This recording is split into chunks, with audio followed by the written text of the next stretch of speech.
और सभी धर्मों के जितने भी धर्म गुरु हैं वो पुकार पुकार कर यही कह रहे हैं कि सच को जानो, सच को ही मानो और सच के साथ एक रूप हो जाओ।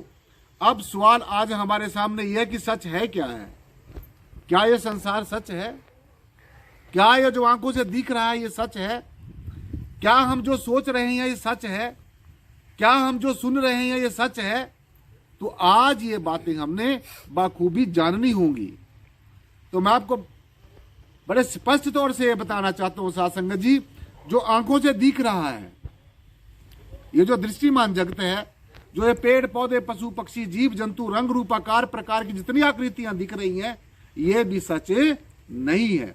कि जो दिशे सो है नहीं, जो बादल की छाई, जो दिख रहा है ये वास्तव में नहीं है। तो फिर ये क्या है?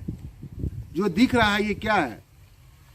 ये सब परमेश्वर की रचना है। और रचना में और रचता में क्या फर्क होता है? ये जो रचना है, जो परमेश्वर की क्रिएशन है, ये समय समय पर बदलती रहती है। इसका जन्म होता रहता है, ये बदलती रहती है और अंततः इसका मरण हो जाता है। तो इसलिए जो रचना है, जो हम आंखों से अपने चर्म नेत्रों से देख रहे हैं साथ संगत जी, ये सच नहीं है। ये लगता है हमें सच है, ये हमें लगता है सच है। क्यों? क्योंकि इसलिए हमें सच लगती है ये रचना, इसके अंदर सच का वास है। इसके अंदर परमेश्वर का जो आत्म तत्व है, जो चेतन तत्व है, वो इसके अंदर विद्यमान है, इसलिए हमें सच लगता है। लेकिन चेतन तत्व को छोड़कर जो पांच के पांच जो तत्व हैं ये जड़ हैं। जैसे पृथ्वी है, जल है, वायु है, अग्नि है और आकाश है, ये पांच के पांच तत्व जड़ हैं। अगर इनके अंदर चेतन तत्व नहीं है, अगर इनके अंदर आत्म तत्व नहीं है, तो इसलिए साथ संगत जी ये बातें सत्संग में आकर ही हमें पता चलता है।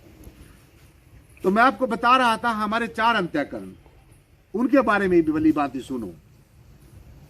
पहला मैंने आपको अंतःकरण बताया हमारा मन, दूसरा बुद्धि, तीसरा चित्त और चौथा अहंकार और पांचवा आत्मा।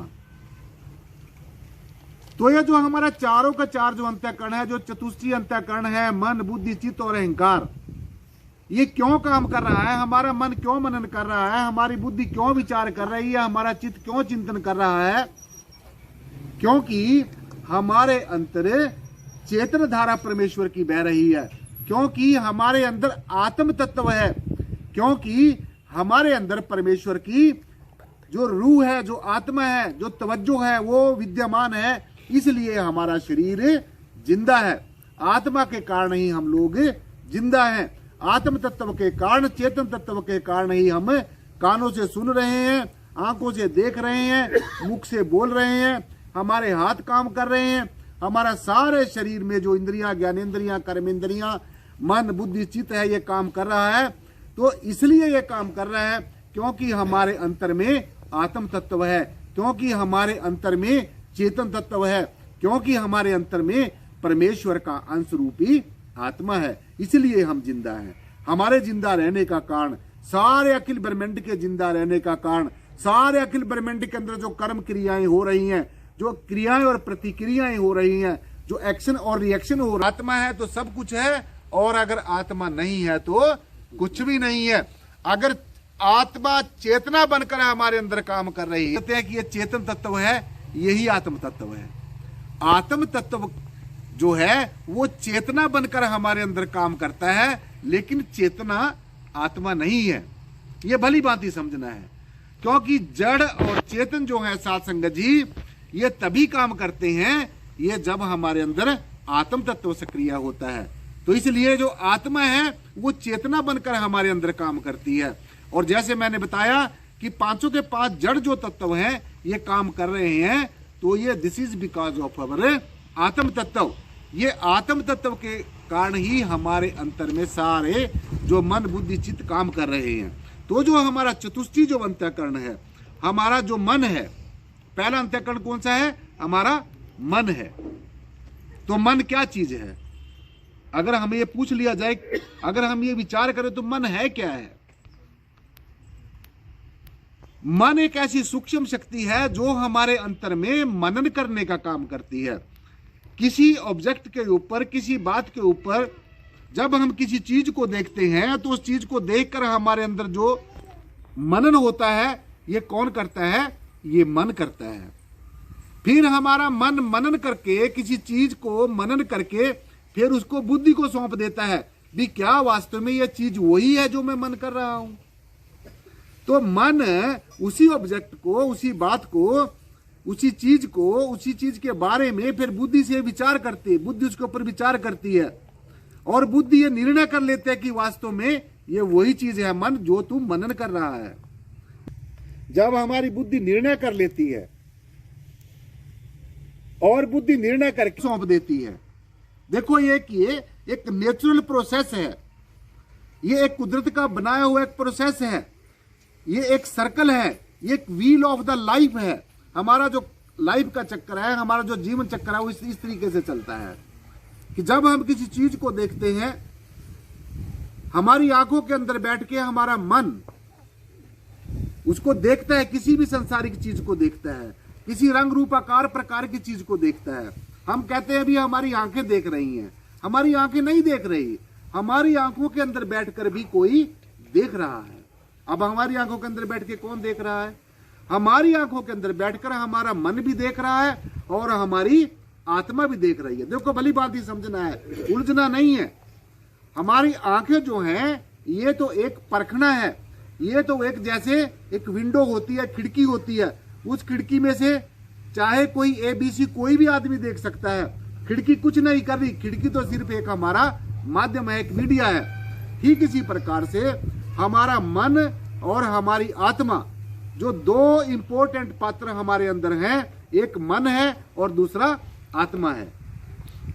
भगवान कृष्ण ने अर्जुन को गीता में पावन उपदेश देते हुए बड़ी बात स्पष्ट तौर से बताई साध संगत जी कि हे अर्जुन, इंद्रियों से सूक्ष्म ज्ञानेंद्रियां हैं, ज्ञानेंद्रियों से सूक्ष्म मन है, मन से सूक्ष्म बुद्धि है, बुद्धि से सूक्ष्म चित्त है, चित्त से सूक्ष्म अहंकार है और अहंकार से सूक्ष्म आत्मा है। अब देखो, अगर हम आत्मा को जानना चाहते हैं, अगर हम आत्मा के साथ रूबरू होना चाहते हैं, तो हमने इंद्रियों से भी ऊपर उठना पड़ेगा, इंद्रियों के सुख भोगों से भी ऊपर उठना पड़ेगा, ज्ञान इंद्रियों से भी ऊपर उठना पड़ेगा। ये नहीं सोच के बैठना कि मुझे ज्ञान हो गया बस, ऐसा नहीं। ज्ञान होने से कुछ नहीं होता, ज्ञान के साथ साथ में बोध होना जरूरी है, ज्ञान के साथ साथ में ध्यान होना जरूरी है। जो ये ज्ञान है ये ध्यान के बिना नहीं टिक सकता, इसलिए ज्ञान के साथ में ध्यान का होना बहुत ज्यादा जरूरी है, अति जरूरी है।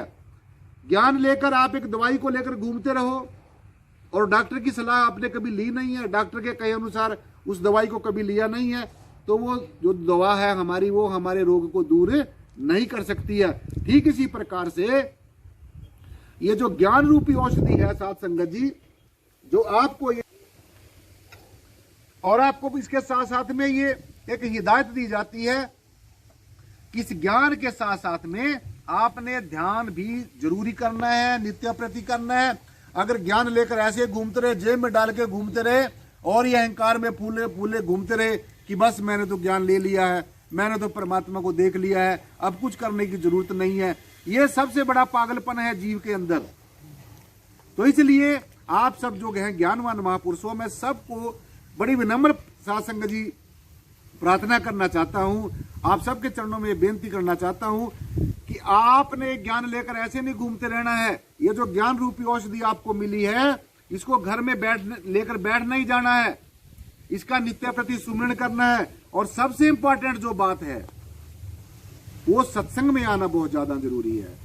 सत्संग में आना, सत्संग, सत्शब्द और सदगुरु, तीन जो ये हस्तियां हैं, सत्संग में आना, सदगुरु के वचनों को सुनना और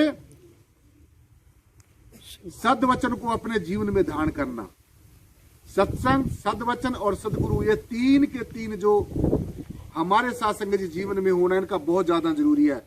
अगर सदगुरु के पास आते रहे, सत्संग में ना आए, फिर भी काम नहीं बनेगा। अगर सत्संग में आ गए, सेवा न की सुमिर न की फिर भी काम नहीं बनेगा। अगर